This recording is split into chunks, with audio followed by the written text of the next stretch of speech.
I think Best Buy got caught up in a bad trade day. Because you're exactly right. When the results hit the tape this morning at 7 a.m., the initial pre-market trades, the stock was $71, $72. It was a very good report. But I think Best Buy discussed in its conference call tariffs. And I think that happened just as the market was getting more and more concerned about the trade war, and that's what's happened with the stock. The interesting thing here, to quote the outgoing CEO, Hubert Joly, he said, "One thing, of course, is certain: if tariffs all go to 25%, that will result in price increases and be felt by U.S. consumers. We'll work to minimize the impact of this." But that sounds to me not like it's any profit pressure on Best Buy, but that it means higher prices. So are people just worried about that, the consumer reacting to that?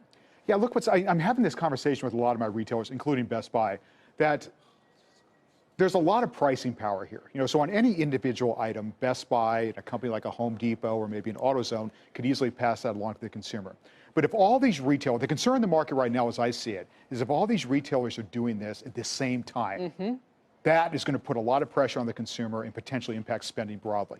And I was talking to Best Buy after their conference call, and they basically, the CFO now who's going to become the CEO, basically said that to me too, that the worry is that this could happen all at once. Right, so everyone loses a little of that wallet. Just quickly on this, would you stick with the brands that have traditionally been winning in this environment? Or I know you can't say this, but what if people just avoid the sector altogether?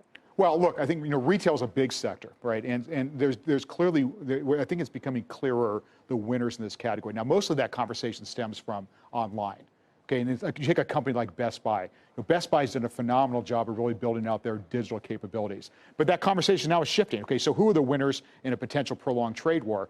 And there, what I look at is where are the companies that have pricing power, that can actually pass along higher prices to consumers, even with the dynamic we discussed. And I think Best Buy fits into that camp as well. We'll leave it there, Brian.